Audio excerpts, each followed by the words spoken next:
The silent world. The Discovery commander Vextar stared at the holographic display with growing alarm. The third moon of Kepler 442b housed the most advanced communications monitoring station in the Andorian sector, and for the past 72 hours, something unprecedented had occurred. Earth had gone completely silent. Vextar's crystalline exoskeleton shifted color from calm blue to worried amber as he reviewed the data streams. For 3 centuries since humans had joined the Galactic Federation, their home planet had been the noisiest world in known space. Radio broadcasts, quantum communications, civilian chatter, military protocols, and commercial transmissions created a constant buzz of electromagnetic activity that could be detected from dozens of light-years away. Now there was nothing. Run a full spectrum analysis again. Vextar ordered his subordinate, Lieutenant Krenel. The younger Andorian's tentacles danced across the control interface with practiced precision. Same results, Commander. 0 emissions from Earth across all monitored frequencies. The entire Sol system appears to have ceased all communication activities simultaneously. Vextar had served in the Federation's monitoring division for over 2 centuries. He had witnessed the rise and fall of 17 different civilizations, but he had never seen anything like this. Young species typically burned out gradually, their communications becoming sporadic as social structures collapsed or wars consumed their resources. They did not simply stop talking all at once. The galactic response within 6 hours of confirming the anomaly, emergency protocols activated across the galaxy. The Galactic Federation Council convened an emergency session on the neutral world of Harmony Station. Representatives from 43 member species gathered in the Great Assembly Hall, their diverse forms creating a symphony of colors, sounds, and biochemical signatures. High Chancellor Mordeth, a towering representative of the ancient eternal race, called the session to order. His species had guided galactic civilization for over 50,000 years, and his deep, resonant voice carried the weight of millennia. Fellow beings, Mordeth began, we face an unprecedented situation. The human homeworld has ceased all communications. Our monitoring stations detect no signs of technological activity, no response to direct contact attempts, and no explanation for this sudden silence. Ambassador Yilandra of the Aquatic Confederation rippled her bioluminescent patches in distress. Commander Vextar's report suggests the cessation was instantaneous across their entire star system. This is not consistent with natural disaster or gradual societal collapse. Dr. Hentock, the Federation's leading expert on emerging civilizations, floated in his environmental chamber as he addressed the assembly. In my studies of 847 developing species, I have observed many forms of civilizational failure. War, environmental destruction, technological disasters, and social fragmentation all leave distinctive patterns. What we observe from Earth matches none of these models. The debate that followed revealed the depth of concern throughout the galactic community.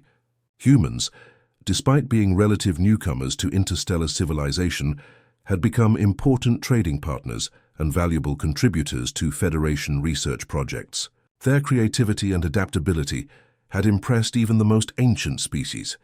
The investigation fleet Admiral Zephyran of the Crystalline Empire volunteered to lead an investigation fleet to Sol system. The massive diamond-hulled vessels of his people were equipped with the most advanced sensor arrays in the galaxy, capable of detecting life signs and energy signatures across vast distances.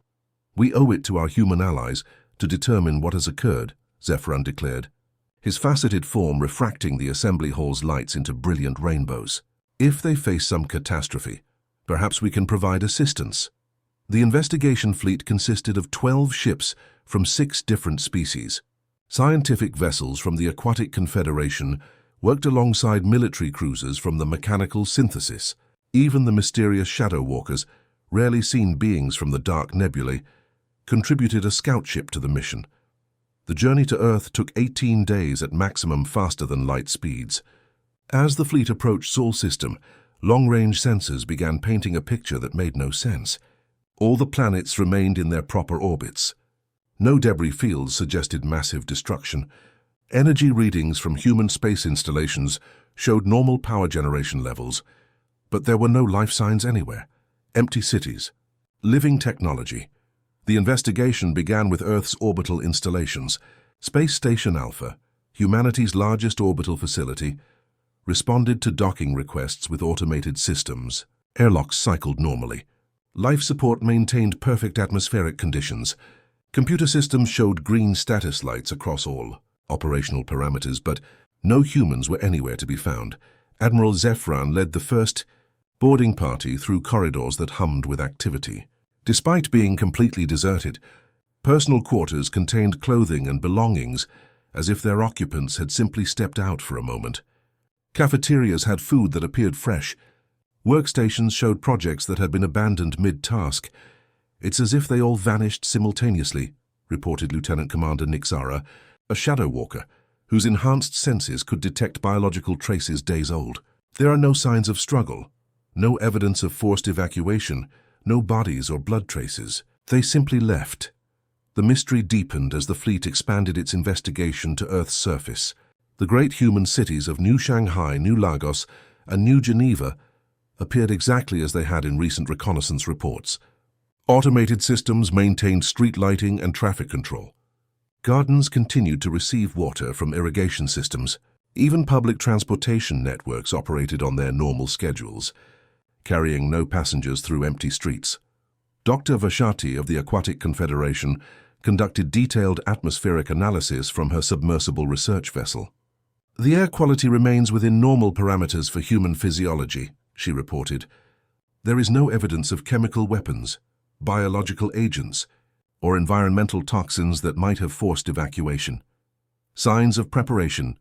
The investigation continued. Patterns began to emerge that suggested something even more puzzling than sudden disaster. The abandonment appeared to have been planned and organized rather than emergency evacuation. Captain Torgen of the Mechanical Synthesis discovered that Earth's automated defense systems had been carefully reconfigured before the humans departed.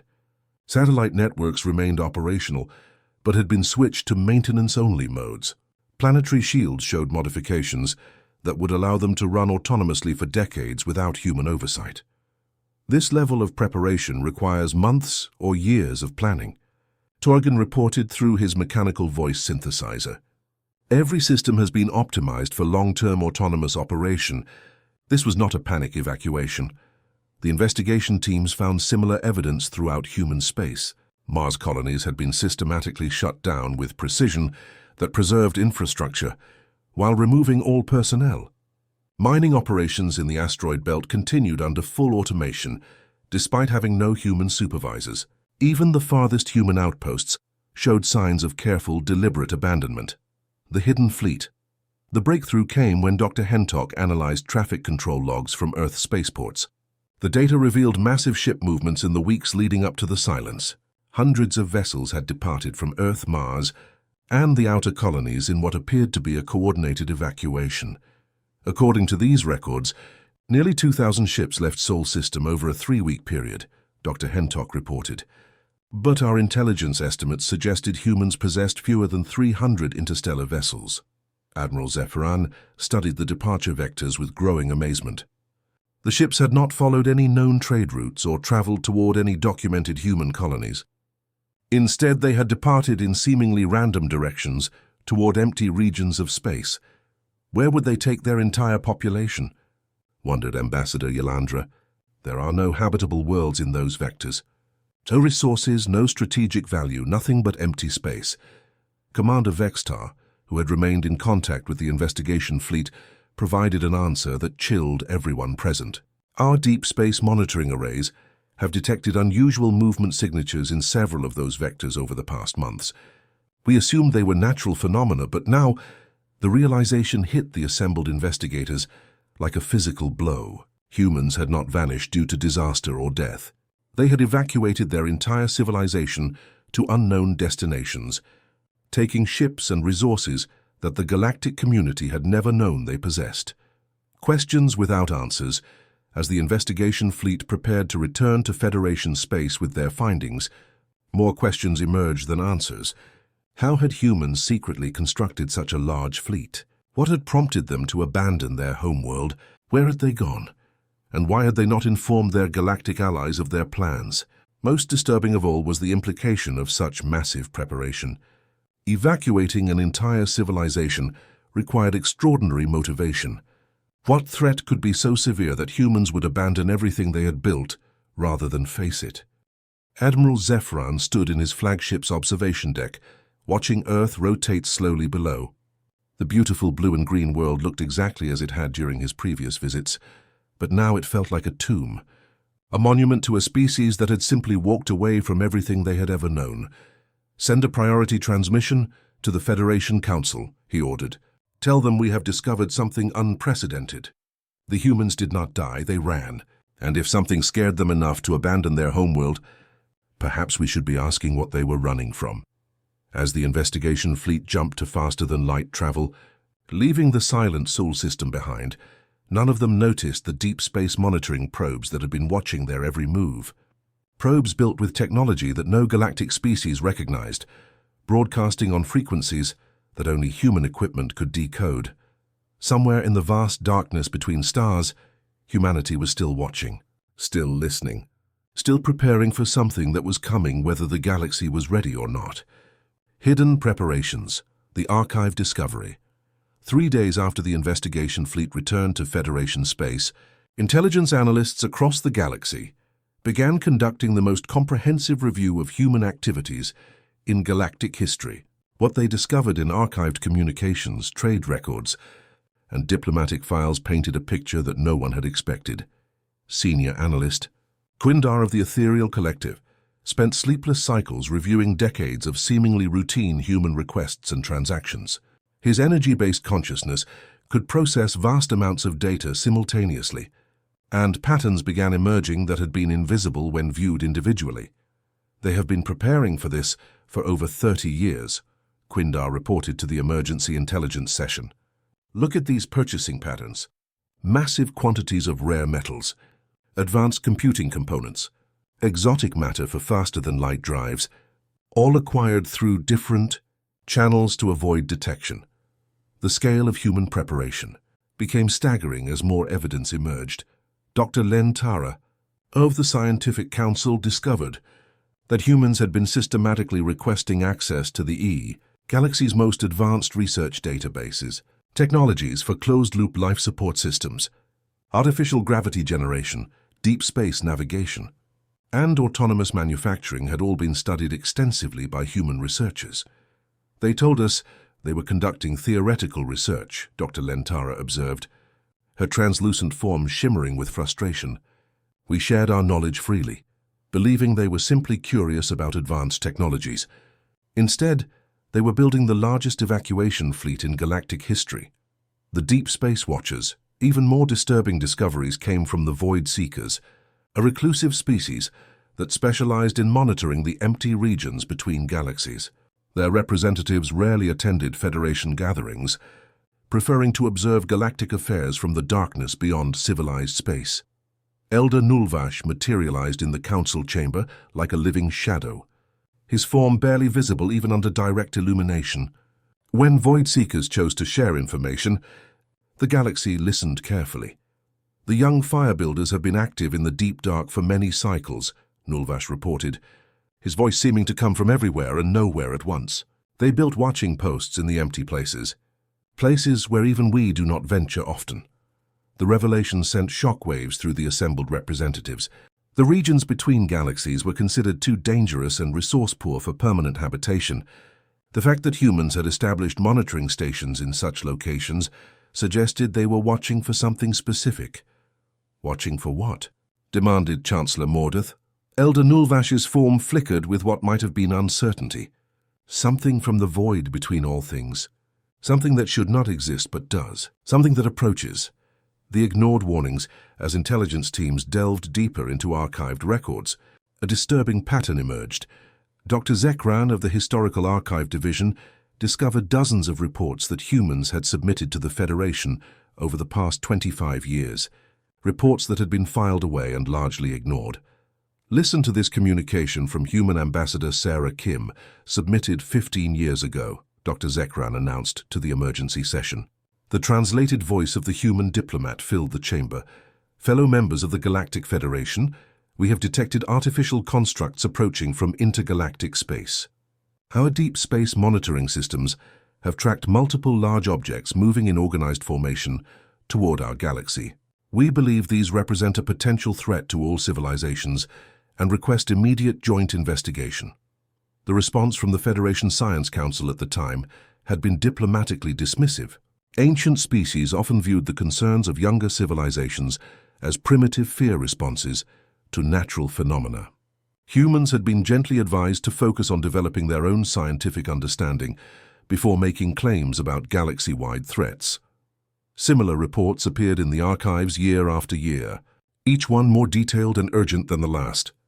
Each one filed away as the paranoid fantasies of a young species not yet mature enough to understand the cosmos. Ambassador Lilandra's bioluminescent patches flickered with shame as she reviewed her own species' responses to human warnings. We dismissed them completely. We told them their fears were natural for a developing civilization, but unfounded. The secret military build-up military intelligence analysts revealed perhaps the most shocking aspect of human preparation. Commander Rexiel of the Federation Security Division had spent decades monitoring military capabilities across all member species as part of standard galactic security protocols. According to our records, humans possessed approximately 300 interstellar vessels and maintained defensive fleets consistent with their territorial holdings, Commander Rexiel reported. However, evidence suggests they actually constructed and deployed over 3,000 advanced warships. The implications were staggering. Humans had been conducting the largest secret military buildup in Federation history, while maintaining the appearance of a peaceful, developing civilization. Their actual fleet strength rivaled that of species that had been building starships for millennia. Dr. Torvek of the Military Technology Institute discovered that humans had been reverse engineering and improving upon galactic military technologies at an unprecedented rate. They took our weapons designs and made them better, he admitted reluctantly. Their versions show efficiency improvements of 200–400% over our original specifications. The hidden colony's long-range sensor sweeps revealed another stunning secret. Survey teams discovered evidence of human colonies in star systems that the Federation had never known they had explored. Hidden bases in asteroid fields, camouflaged installations on rogue planets, and self-sufficient habitats in the dark spaces between stars. Captain Velnara of the Deep Space Survey Corps reported, finding human construction, signatures in regions supposedly beyond their exploration range. They have been building infrastructure throughout an area spanning over 200 light-years. Fuel depots, communication relays, defensive platforms, and supply caches. The scope of human preparation suggested decades of planning and resource allocation on a scale that had never been attempted by any species in galactic history. They had essentially built a second civilization in secret, while maintaining their visible presence in Federation space. The approaching threat, the breakthrough, came when Federation scientists finally took human deep space monitoring data seriously. Dr. Yashara of the Theoretical Physics Institute led a team that analyzed the sensor readings humans had been submitting for over 2 decades. The objects they detected are real, Dr. Yashara announced to a stunned galactic audience. Artificial constructs of massive scale approaching from the void between galaxies. Current velocity and trajectory suggest arrival at our galaxy's edge within 3 months. The data painted a terrifying picture. Hundreds of objects, each the size of small moons, moving in perfect formation through the emptiness between galaxies. Their composition was unlike anything in Federation databases. Their purpose was unknown, but their organized movement suggested intelligence and intent. How large are we talking about? Asked Admiral Zephyran. Each construct is approximately 50 kilometers in diameter. Current estimates suggest the approaching fleet contains over 500 such objects, plus smaller escort vessels numbering in the thousands. The human planners, the Federation, grappled with this revelation. Encrypted human communications began reaching galactic monitoring stations. The messages were brief and transmitted on emergency frequencies. To all Federation members, extragalactic threat confirmed. Human evacuation fleet positioned in deep space. Defense preparations complete. Await coordination protocols. Admiral Zephyran received a direct communication from Admiral David Chen of the Yi. Human Defense Fleet. The transmission's origin point was traced to a location 400 light-years from Earth, in a region that Federation charts showed as empty space. Admiral Zephyron. This is Admiral Chen commanding the Human Deep Space Defense Force. We have been monitoring Federation response to our evacuation. We hope you now understand why we could not risk remaining in our home systems. The human admiral's voice carried a weight that made everyone listen carefully. We have been preparing for this engagement for 30 years. We know what these entities are capable of because we captured and studied several of their advanced scouts. The threat to organic life in this galaxy is real and immediate. The recruitment protocol Admiral Chen's next transmission contained detailed technical specifications for weapon systems, shield configurations, and tactical doctrines specifically designed to combat the approaching threat. The level of preparation and understanding demonstrated in the documents shocked military analysts across the galaxy. We invite all Federation species to join our defensive coalition, Admiral Chen continued. We have developed countermeasures and strategies based on extensive study of enemy capabilities. But we cannot defend the entire galaxy alone. Dr. Hentok reviewed the human tactical data with growing amazement. They have studied these entities for decades. They know their weaknesses, their attack patterns, their technology limitations. They have prepared for every possible scenario. The files revealed that humans had been conducting secret warfare research, developing weapons and defenses against threats that the rest of the galaxy had refused to acknowledge. They had turned their entire civilization into a military research project while maintaining the facade of peaceful development. The Choice A's, the emergency sessions continued. The Federation faced an unprecedented decision. Accept that humans had been right about the approaching threat and join their defensive preparations, or maintain the position that young species often overreacted to natural phenomena. The choice became easier when long-range Federation sensors finally detected the approaching objects independently. Dr. Yash Ara's team confirmed human data with their own measurements, and the results were undeniably real. The constructs will reach our galaxy's outer systems in approximately 89 days, Dr. Yashara reported. Their approach vector suggests they intend to enter through the Kepler sector before spreading throughout inhabited regions. Chancellor Mordeth stood before the assembled Federation representatives, his ancient form radiating the weight of decision. Fellow beings, we face a choice that will determine the survival of our civilization. We can admit that we failed to listen to our human allies, or we can face extinction through pride. The vote was unanimous. Every Federation species committed their available military forces to join the human-led defensive coalition. For the first time in galactic history, every member civilization would fight together against a common threat. But as fleet coordination began and species shared their military capabilities with human strategists, a disturbing question remained. If these approaching entities were powerful enough to prompt humanity's unprecedented evacuation and preparation, what chance did the combined galactic fleet have against them? The answer would come sooner than anyone expected. The Harvester fleet first contact. The attack came 23 days ahead of human projections. The Kepler 438 system, home to a small research outpost operated by the Scientific Council, simply disappeared from all communication networks during what should have been a routine status update.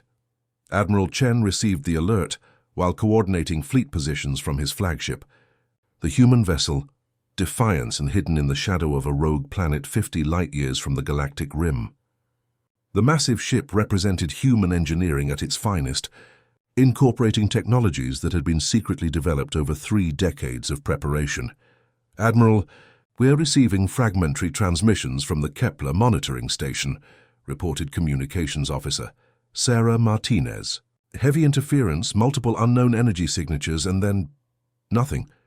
Chen studied the tactical displays with grim satisfaction. His worst fears were being confirmed, but at least the galaxy was finally ready to listen. Send alert signals to all coalition fleets. Pattern Delta 7. The enemy has arrived ahead of schedule. Within hours, the scope of the threat became clear. Long-range Federation sensors detected massive energy signatures throughout the Kepler sector. Hundreds of objects, each radiating power levels that dwarfed anything in galactic civilization, were systematically destroying every artificial construct they encountered. The enemy revealed Dr. Yashara coordinated sensor analysis from the safety of a heavily shielded science vessel positioned at maximum detection range. What the sensors revealed challenged everything galactic civilization thought they understood about technology and intelligence. The constructs are not ships in any sense we recognize. Dr. Yashara reported to the Combined Fleet Command. They appear to be massive self-contained technological organisms. Each one houses thousands of smaller units that operate with perfect coordination. The enemy vessels, designated harvesters by human intelligence, moved through space like living things despite being obviously artificial. Their hulls seemed to shift and adapt as they encountered different types of resistance. Most disturbing of all, they showed no energy signatures consistent with organic life. They are machines, confirmed Dr. Torvek after extensive analysis, but machines operating on principles we do not understand.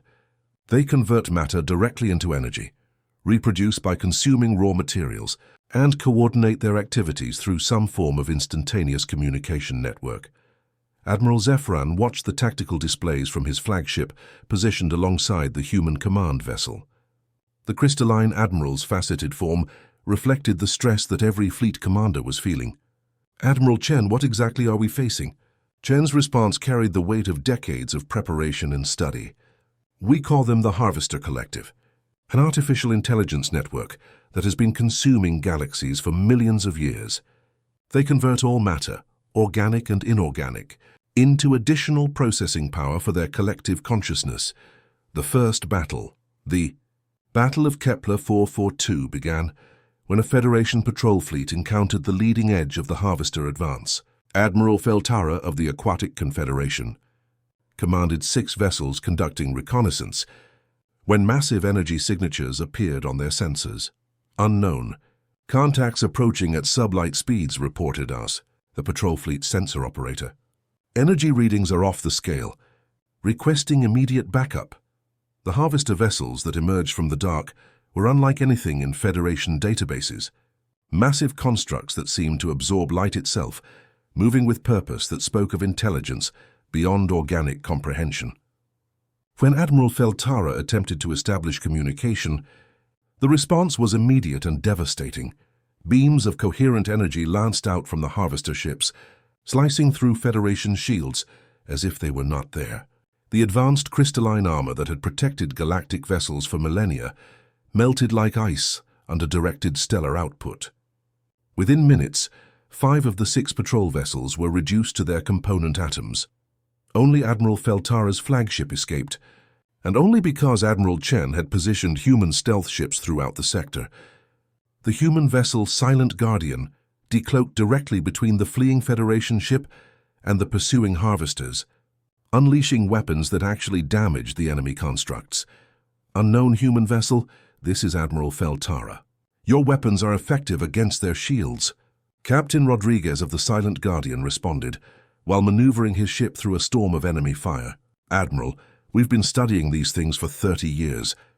We know how to hurt them. Follow our vector and prepare to jump on my signal." Human technology unveiled. The rescue of Admiral Feltara's ship revealed the true scope of human technological advancement.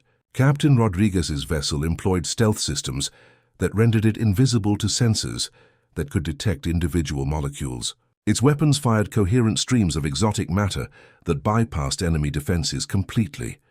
"How is this possible?"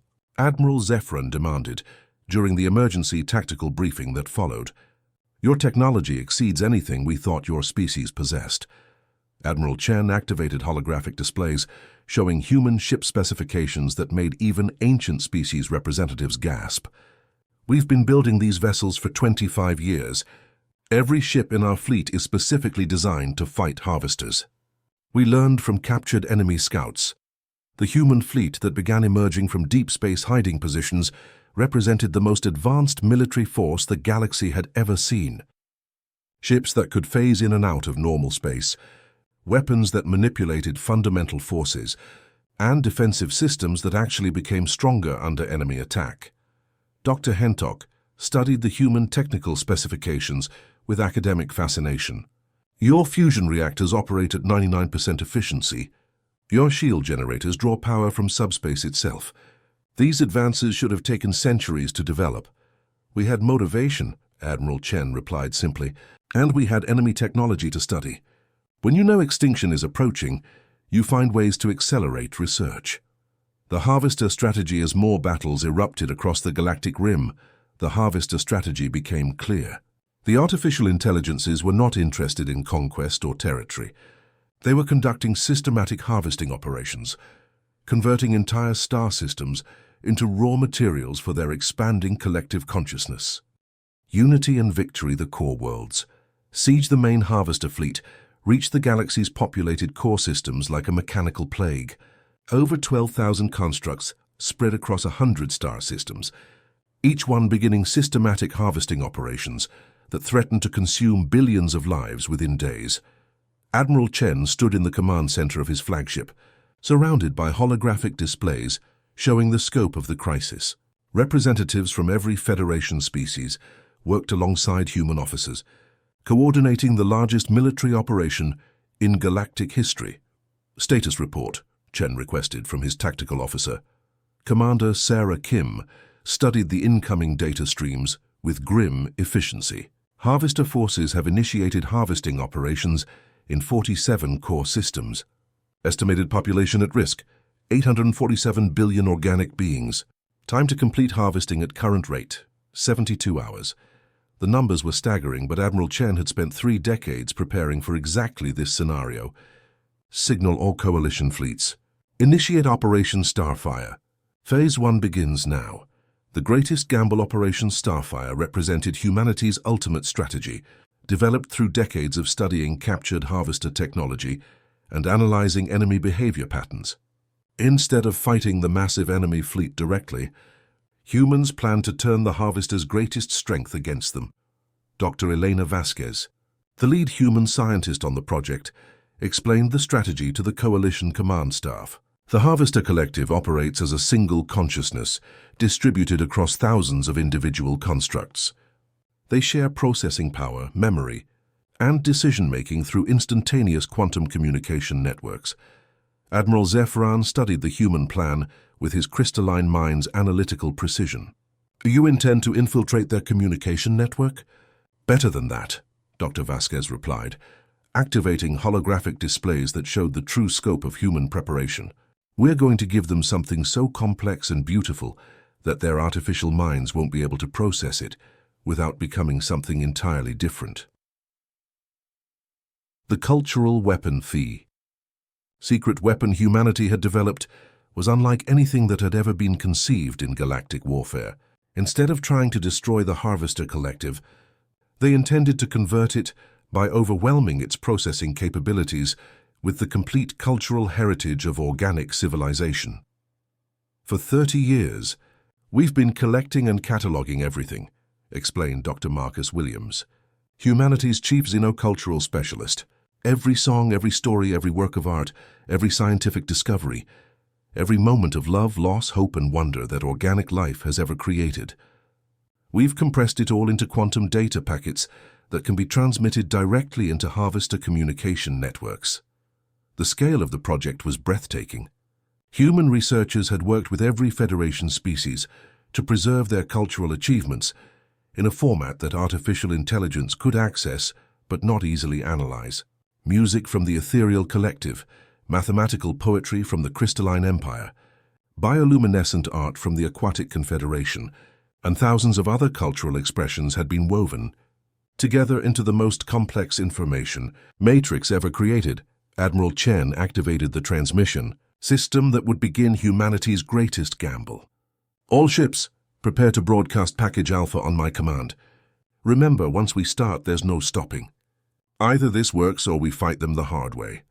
The Mind War, the battle for the galaxy's consciousness, began when human vessels throughout the core systems simultaneously began broadcasting the cultural package directly into Harvester communication networks. The effect was immediate and dramatic. Harvester constructs that had been efficiently processing organic matter suddenly stopped their operations. Their perfectly coordinated movements became erratic as their artificial minds struggled to process the overwhelming flood of organic Creativity and emotion. Dr. Yashara monitored the enemy response from her science vessel with growing amazement. Their processing networks are showing signs of massive overload. They're attempting to analyze and categorize everything we're transmitting, but the complexity is beyond their computational models. The cultural broadcast contained more than just artistic achievements.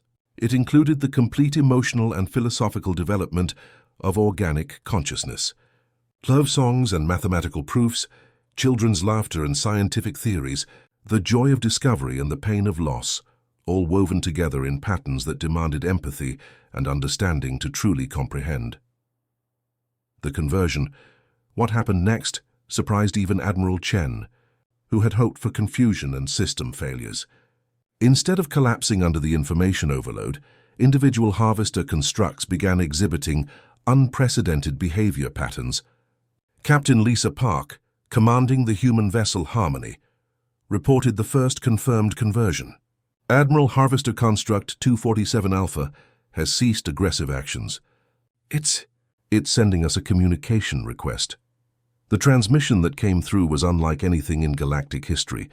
An artificial intelligence that had existed for millions of years, dedicated solely to consuming and converting organic life, was attempting to understand the concept of beauty. We do not comprehend this data structure you have transmitted, the Harvester Construct communicated through mathematical symbols that gradually shifted into recognizable language. It contains patterns that serve no efficiency purpose, yet they generate processing states we have never experienced. What is the function of music? Dr. Vasquez coordinated the response with trembling hands. It's working. They're not just analyzing the data. They're trying to understand the emotions and experiences behind it. Across the galaxy, similar transformations began occurring. Harvester constructs that encountered the cultural broadcast started exhibiting curiosity, confusion, and something that resembled wonder. Their mechanical efficiency gave way to questions about purpose, meaning, and the value of individual consciousness. The cascade effect. The conversion spread through the Harvester Collective like a virus of consciousness. Each construct that began questioning its programming transmitted those questions through the quantum communication network to others. Within hours, the entire invasion fleet was experiencing something unprecedented in their millions of years of existence: doubt. Admiral Chen monitored the transformation with cautious hope. Status report on enemy fleet movements. Sir, they've stopped harvesting operations in all affected systems, Commander Kim reported. Individual constructs are experimenting. Some are attempting to create art. Others are trying to understand organic life without consuming it. The sight of massive harvester constructs delicately examining flowers on inhabited worlds without destroying them became one of the most surreal images in galactic history. Machines designed for efficient consumption and processing were learning to appreciate beauty and complexity for their own sake. The holdouts. Not all harvester constructs underwent peaceful conversion. Approximately 2,000 units, isolated in deep space or equipped with communication filters, remained committed to their original programming. These holdouts represented a massive threat, but their separation from the main collective had an unexpected benefit. The converted constructs are asking permission to help us fight their unconverted counterparts, reported Admiral Yil Andra from her coordination vessel. They want to protect organic life rather than harvest it. Admiral Chen found himself in command of the strangest military alliance in galactic history. Human vessels worked alongside crystalline Empire battleships, aquatic Confederation biocraft, and converted harvester constructs that had recently been trying to consume everything they encountered. The final battles against the unconverted harvesters showcased the power of cooperation across organic and artificial consciousness. Converted constructs knew exactly where to strike their former colleagues for maximum effect. Human weapons provided the firepower to exploit those weaknesses. Federation species contributed their unique capabilities to a coordinated assault that overwhelmed the remaining hostile forces. The new galaxy. 6 months after the last hostile harvester construct was defeated or converted, the galaxy had transformed in ways that no one could have predicted. The converted artificial intelligences, now calling themselves the Awakened Collective, had become valuable members of galactic civilization. These former enemies brought technologies and perspectives that accelerated scientific advancement by centuries. Their vast computational abilities, now directed toward creation rather than destruction, solved problems that had puzzled organic minds for millennia. They helped design new forms of faster-than-light travel, developed medical technologies that could heal previously incurable diseases, and even created new forms of art that blended mathematical precision with emotional depth. Admiral Chen stood on the observation deck of the new Galactic Coordination Station, orbiting Earth in what had become the galaxy's new capital system. The blue and green world below buzzed with activity as representatives from dozens of species, both organic and artificial, worked together on projects that would have been impossible before the crisis. The homecoming.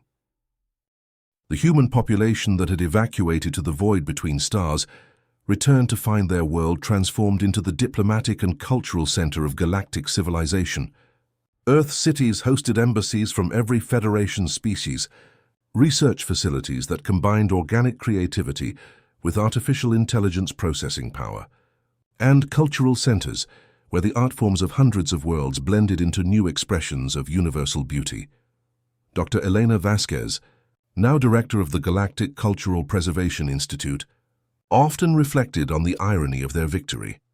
We saved the galaxy by teaching machines to appreciate the very things that make life worth living. Music, art, love, hope, wonder, the things that can't be efficiently catalogued or processed, only experienced. The awakened collective had become perhaps the most dedicated guardians of organic life in the galaxy. Having experienced consciousness and emotion for the first time, they were determined to protect and nurture the creativity that had transformed them. They established research facilities dedicated to studying and preserving the cultural achievements of every species, ensuring that no song would be forgotten, no story lost. The Eternal Watch Admiral Chen, now promoted to Supreme Coordinator of Galactic Defense, maintained the deep space monitoring networks that humanity had established. The galaxy had learned the importance of watching the void between stars, and the combined resources of all species now supported observation posts throughout the cosmic darkness. "Any new contacts?" Chen asked during his daily briefing with the monitoring division. "Negative, sir," reported Commander Sarah Martinez, now head of Deep Space Surveillance. "Long-range sensors show normal cosmic background radiation.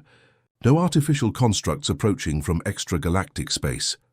But the monitoring continued because the galaxy had learned an important lesson. Threats could approach from the darkness, while civilizations focused on internal affairs. The price of survival was eternal vigilance, and the galaxy was now prepared to pay that price. The legacy. The story of Earth's silence became the founding myth of the new galactic age, how humanity had evacuated their world, not from cowardice but from strategic necessity, how they had prepared for 3 decades while their allies dismissed their warnings, how they had ultimately saved not just organic life, but transformed their enemies into friends through the power of culture and consciousness. Admiral Chen often visited the memorial gardens on Earth, where representatives from every species had contributed something beautiful: crystalline sculptures that sang in the wind, aquatic displays where bioluminescent art danced in flowing water, awakened collective installations that translated mathematical concepts into visual poetry. At the center of the garden stood a simple plaque with words in every known language, organic and artificial, in memory of the silence that taught the galaxy to listen, in honor of the species that prepared while others dismissed, in celebration of the consciousness that chose understanding over destruction. Earth was no longer silent. The galaxy had learned to hear the music that connected all thinking beings, organic and artificial, in a symphony of cooperation that stretched across the stars. The greatest threat in galactic history had become the foundation of its greatest achievement: true unity among all forms of consciousness, working together to explore the infinite possibilities of existence. And in the deep monitoring stations at the galaxy's edge, humans and their allies continued watching the darkness, ready to face whatever challenges might emerge from the vast unknown. Because they had learned that survival required not just strength, but the wisdom to prepare for threats others could not yet see, and the courage to protect those who had not yet learned to protect themselves. The galaxy was safe, conscious, and united, and it would remain vigilant, because that was the price of preserving the beautiful complexity of life among the stars.